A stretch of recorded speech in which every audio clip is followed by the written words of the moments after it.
Good morning, Brew Daily Show. I'm Neal Freyman. And I'm Kyle Hagee. Today, the biggest restaurant company you've never heard of just bought Grubhub. Is Wonder the next Chipotle? And New Yorkers, rejoice. Your days of paying broker fees are over. It's Thursday, November 14th. Let's ride.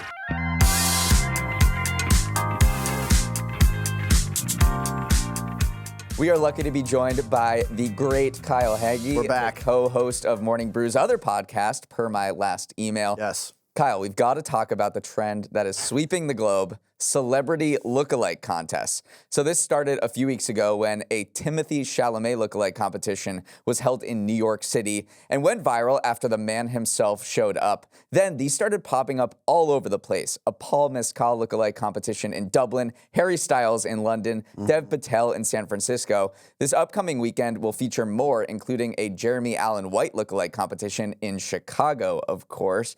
Kyle, help us explain what's going on here. Well, I think Timothy ruined it for everyone because he actually showed up. So now I think everyone's like, how do I get to know my favorite celebrity? Oh, just do a lookalike contest and hope they show up. So Jeremy Allen White, you better get your butt to Chicago.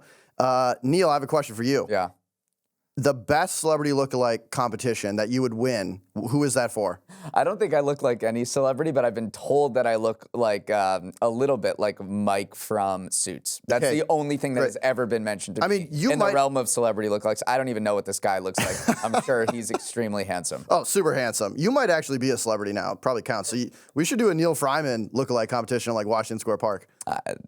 I would show up to that, but I would probably be the only person there. I love it. Now let's hear a word from our sponsor, Sage, not the herb, but a tool that saves finance professionals a lot of time and money. Neal, I've heard from Toby that you're quite the cook. I've been known to break out the La Crusade every now and then. Oh, fancy, but also a perfect example of how Sage helps CFOs. Why do you use a La Crusade? Reliable, well-made, lets me throw a lot of stuff in it. Same reasons why CFOs love Sage. You slice and dice your data as you see fit, then throw it all into one pot and get a delicious meal of actionable insights. Let's take this metaphor one step further. With the new AI and automation tools that Sage has added, you're slicing with cutting-edge razor-sharp knives as well. So fancy pot, but also fancy knives. I knew you were a phenomenal chef, Neal. And Sage is a phenomenal platform. Head to sage.com/morningbrew. That's sage.com/morningbrew. For our first story, Wonder Group has agreed to acquire food delivery startup Grubhub for $650 million. While that sounds like a lot of money, it's a steep decline from Grubhub's $7.3 billion valuation in 2020. Now, it's called Wonder Group because you're probably wondering what it even is. Well, it's a, quote, new kind of food hall that operates 25 fast casual restaurants around New York City and New Jersey. This is the brainchild of entrepreneur Mark Lorre. Lorre previously sold Diapers.com, yes, you heard that right, Diapers.com to Amazon for over $500 million and Jet.com to Walmart for over $1 billion. The deal marks another expansion of Lorre's vision for Wonder Group, which he plans to have IPO ready by 2027 with a target valuation of $30 billion. And his quote was, quote, bringing Wonder and Grubhub together is the next step in our vision to create the super app for mealtime, re-envisioning the future of food delivery. Neal, before we get to Wonder, final thoughts on Grubhub? I feel like this is a fallen angel. It is a little bit. I mean, this was a terrible acquisition by Just Eat Takeaway. They paid $7.3 billion for Grubhub at the height of the COVID delivery boom. Now they sold it for 91% less than that valuation. They really just kind of bought it at the top. Just looking at the market share of delivery apps in the United States right now, Grubhub has a market share of 8% compared to 67% with DoorDash, and Uber Eats now has a 23% market share. So Just Eat bought Grubhub to get into the U.S. market, expand their European empire, and they are the biggest food delivery service in Europe. It did not work out well. People started going back to restaurants, and the overall delivery market just hasn't grown as much as was expected. But now that we tied the bow on Grubhub, let's talk about Wonder, which bought Grubhub. What is your take on Wonder and what they're doing? I mean, it is ostensibly a startup that few people have heard of outside of maybe New York City of seeing these storefronts, but they have insane plans. I mean, $30 billion valuation is insane. That if they do achieve that, that would be within 10 years. Chipotle had a $30 billion billion market cap after 30 years in business. Yep. Shake Shack is worth $5.5 billion right now. This company in its last funding round was valued at $5 billion. So clearly investors are betting on Mark Lowry. And you mentioned he had these incredible exits, $3.3 billion to Walmart by Jet.com. So it's very interesting what he's doing here and playing around in the restaurant space. Yeah, I mean, I think this is definitely a bet on the entrepreneur as much as it is the idea. And someone who's had this much success as Mark Lowry, it's probably a good check to give him more money and see what he does with it. Wonder, I'm actually one of the few people who maybe have gone to a Wonder. It's pretty differentiated. So it's not like a courier network like Uber Eats or Grubhub. It actually is this like casual dining experience where they cook most of their food off-site.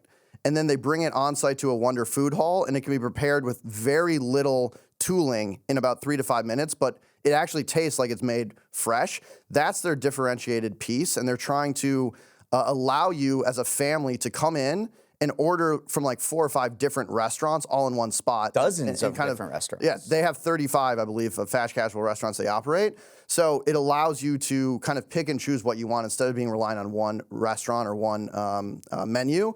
I think it's a pretty interesting idea, and it is different than what other players are doing in the space. Yeah, one other differentiating factor is they've partnered with celebrity chefs. Yep. So they have menus inspired by Bobby Flay and Marcus Samuelsson and Jose Andres and people like these. They've actually paid them to use their signature dishes to sell to people, and Mark Lowry wants to give customers a more elevated dining experience. But what he does really is the goal here is a super app for mealtime, which I think super app is just a buzzy word. I don't know exactly what it means, but now that he bought Grubhub, he wants to go from recipe development through the food preparation, through bought Grubhub's delivery drivers, through actually fulfillment to create this holistic experience for when you want food. They control everything, and he spent $60 million on IP alone to own particular brands that they're selling out of these spaces. So right now they have a few dozen locations in and around the Northeast, but he said he wants to expand to 100 locations by 2026 and then eventually IPO at a $30 billion valuation in 2027. Another interesting part of this super app is meal kits. You might have not heard this name in a while, Blue Apron. Oh, yeah. But Wonder bought Blue Apron, again, for pennies on the dollar, just like they did Grubhub, last year for $100 million. So now they do meal kits, they do these more elevated dining concepts with celebrity chefs. So it's an interesting proposition. It's hard to pin down what exactly Wonder does, but they've raised $1.7 billion. Investors clearly think that Mark Lowry is onto something again. And he's poured in hundreds of millions of dollars of his own capital as well. He also had this quote where he said he's in 5th gear right now, and he hopes he doesn't have to go to 6th gear, but he will if he has to. This guy's hardcore. This guy's pretty hardcore, so don't bet against Mark Lowry. Okay, it's been a wild post-election week for Elon Musk's X. In bad news for its business, many users appear to be leaving the platform, but in better news, more advertisers might return. Let's start with the users who appear to be leaving at rates not seen since Musk took over the company 2 years ago. On Wednesday, the day after the election, 115,000 U.S. users deleted their X accounts, which was the single biggest day of web account exits since SimilarWeb began tracking the figure. Many of them appear headed to Blue Sky, the X rival that began as a project by Twitter founder Jack Dorsey in 2019. Blue Sky said it has scored 1.25 million new signups in the past week alone, bringing its total user base to above 15 million, which is still very small compared to other platforms. But even as users flee, marketers could be coming back, which would be a huge help to X's sagging finances.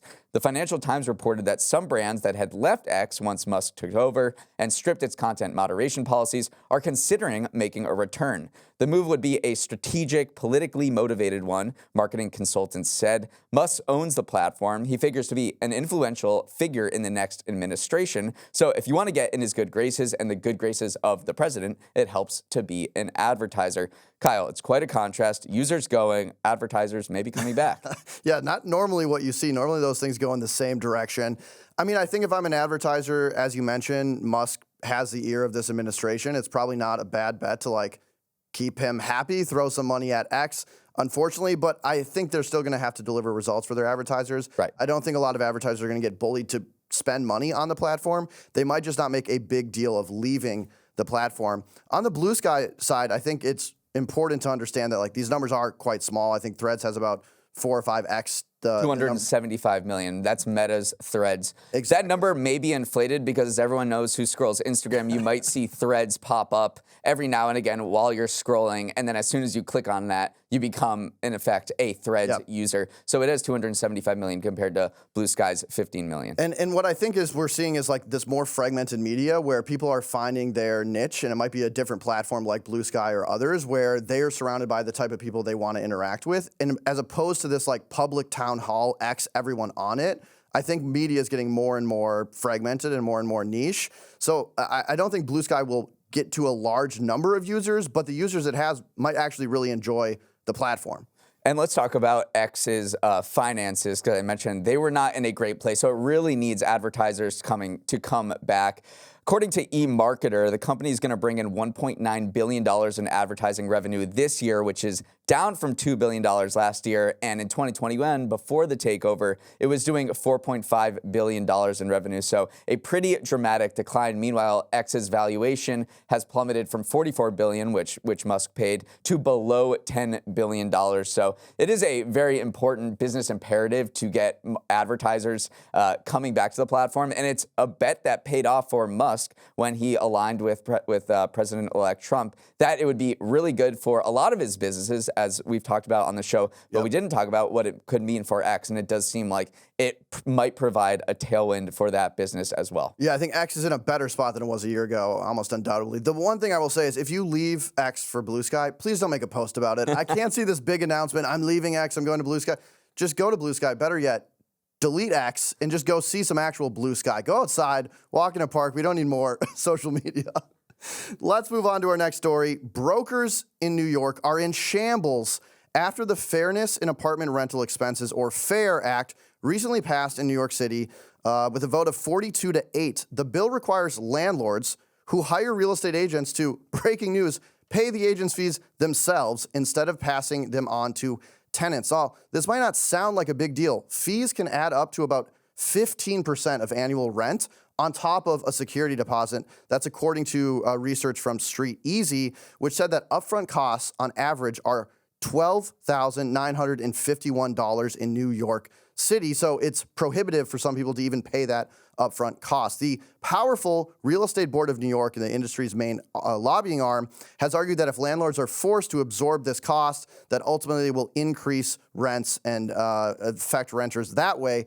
I think the real winner of this is Chi Ase, the New York City council member who reintroduced this bill and has been sharing progress on social media. He called the broker fees, quote, a killer upfront cost that has hampered mobility for many renters, causing families to, seeking to forego having kids and forcing children aging out of their parents' home to leave the city. Dude has been very electric on social media. This passed. It's a really big deal in New York City. And Neal, I think this means we can finally move in together. Pretty excited. I'd love that. Yeah, this dude is 26 years old. He's already making waves in the New York City Council. This was, you said brokers were in shambles, but they're still going to get paid. Yeah. It just depends on by who. And right now in New York City, is very unique. You know, we have a lot of listeners from outside of New York City, and they're probably thinking right now, wait, the tenant has to pay the broker fee? That is not how we do it. New York City was certainly an outlier in this regard. It goes back decades to when brokers were the gatekeepers of the rental market, and now that has been disrupted by online platforms like Street Easy, which was a big proponent of this bill. They threw a lot of their weight behind it, but yeah, this was very much an anachronism of New York City. What they just passed brings it in line with more of the national standard, which is that the person, the landlord who hires the broker to show their apartment, pays them, and the tenant is relieved of some of these thousands of dollars of costs that were prohibited. You know, many people have to save a bunch of paychecks just for the upfront cost for the opportunity to live in the apartment, not let alone rent that is among the highest in the world. The median rent for an apartment in New York City is $3,500 a month. So this is a big win for renters and tenants who had pushed for this for a long time. And I think this is an example of technology almost becoming the new middleman and pushing out brokers who traditionally probably had a really important role of showing people around New York, knowing the ins and outs. Street Easy now does that. And so I think people are relying more on technologies than actual brokers. And because of that, there's been less support for them. And now we'll see what happens with this lobbying pass. But I think it's going to be a bad day to be a broker. Brokers are fine. But I think the landlords are now going to say, okay, I'm paying, so I need to make sure that the brokers are actually providing a lot of value. And right now, I don't think they are necessarily like the incentives are misaligned because the broker doesn't need to do anything. The tenants are still going to pay. So I think brokers are going to have to probably provide a lot more value to landlords than they are currently. And we should say that tenants and renters can hire their own 100%. broker and pay as well. It's just if you don't hire one, you don't need to pay under this new law. Yep. And up next, Toby's, who's not here, favorite segment of the week, Neal's Numbers. Welcome to Neal's Numbers, the segment where I share 3 stats from the week's news that will make your brain neurons light up like a neon sign in Vegas. My first number is $20, which is the most you'll pay for an item on Amazon's new storefront. Yesterday, Amazon launched its highly anticipated competitor to Temu, Shein, and TikTok Shop, the China-linked marketplaces that have surged in popularity by offering ultra-cheap clothing and accessories. Called Amazon Haul, Amazon's storefront can be found on its mobile app and hawks a variety of products across apparel, home goods, electronics, and more. You can get $1 eyelash curlers, an iPhone case for $3, and a 4-pack of Christmas socks for $7. But those prices require a very un-Amazon-like compromise. The company says it'll take 1 to 2 weeks for your purchases to get delivered, and you'll be charged a shipping fee for orders under $25. Kyle, Amazon is clearly feeling the heat from these ultra-discounted online stores. Do you think this gives it a little breathing room? I mean, first, 4-piece Christmas sock, add to cart immediately. I think this is a really smart move by Amazon to get into a new kind of area or market that they haven't necessarily been competing in. You mentioned like shipping costs, long deliveries, like that isn't the Amazon way, but they're pivoting to compete with these new players. And I just think you don't bet against Amazon. They already have a large base. They're going to be able to port users over to this. So I think it's a really smart idea from them. And one way they're trying to differentiate from Temu and Shein is by hyping up the quality of their products. These China-linked marketplaces have been accused of shady practices for sourcing materials to build these goods or ripping off, third-party sellers. And Amazon, in their press release for Amazon Haul, sort of touted the fact that they screen the products that sellers offer in this particular marketplace, so customers can be confident they're going to receive safe, authentic, and products that are compliant with applicable regulations. So that's how they're standing out from the ultra discounters that exist. But clearly they're feeling the heat. They don't want to be disrupted, and so this is their launch to stay ahead of the pack. For my second number, I need you to call your friend who you tease for being a terrible sports bettor. You owe them an apology. At least in this NFL season, amateur gamblers have been gaining the upper hand on sportsbooks like DraftKings and FanDuel, forcing these companies to pay out more to customers and lower their sales forecasts as a result. Get this, last week, DraftKings slashed its 2024 revenue guidance by $250 million, and on Tuesday, FanDuel parent Flutter cut its annual U.S. revenue forecast by $50 million. So what's going on? Isn't the number one rule of the casino, the house always wins? Well, not always. This NFL season, fan favorite picks like the Chiefs and the Lions have been winning a lot, and generally there have been fewer upsets, which would be better for the sportsbooks. For example, FanDuel's worst day of the NFL season was on the second Sunday of October, when 11 of the 13 favorites beat their opponents. To sum it up, the DraftKings CEO said, "This was the most customer-friendly stretch of NFL sports outcomes we have ever seen." I love they build these apps and these markets to for the very intense gambler who's going to calculate all the odds and over the long term the house will win. And then there's just a 58-year-old dude in Kansas City who's I just bet the Chiefs. And then the Chiefs win and they're DraftKings there goes our whole business plan. I think over the long run they're going to be fine, but it is funny that these basic kind of amateur gamblers are taking the house for its money. My final number is for anyone out there who thinks they would win the Amazing Race. Scandinavian Airlines, or SAS, is handing out 1 million frequent flyer points to anyone who flies in at least 15 airlines in the SkyTeam Alliance by the end of the year. The promotion is worth more than $10,000 and is SAS's way of celebrating its entrance into the alliance, which includes carriers like Delta, Air France, and KLM. So here's what you'll need. Excellent itinerary planning skills, a boss who lets you work remotely, and a passion for lower back pain. One guy who took up the challenge told the Wall Street Journal he plans to spend about 90 hours on airplanes across 20 different flights in the next 2 weeks to complete the challenge. Kyle, 1 million points, $10,000. Do you think you could pull this off? I definitely could pull it off. I love this story. I feel like they should be like filming all of these people, like and turning it into an actual Amazing Race segment. And good luck to everyone that's participating. This is an absolutely electric story. Apparently, employees at the airlines are placing bets on how many people will complete this, ranging from 5 to 500. I would say probably more people than not. Like if there was an over-under, if DraftKings gave me the over-under, I would probably take the over on this. I think people are very wily. They're very clever. Apparently, travel forums are bursting with information about itineraries. They're lighting up with people trying to complete this. But it's, what is it, November 14th? You have till December 31st. So if you want to get 1 million frequent flyer points on Scandinavian Airlines, then you might as well start now. This is the same group that like hacks credit card points, and you never bet against those people. No, I mean, you don't, and I love these people. I am one of them. Okay, let's sprint to the finish with some final headlines.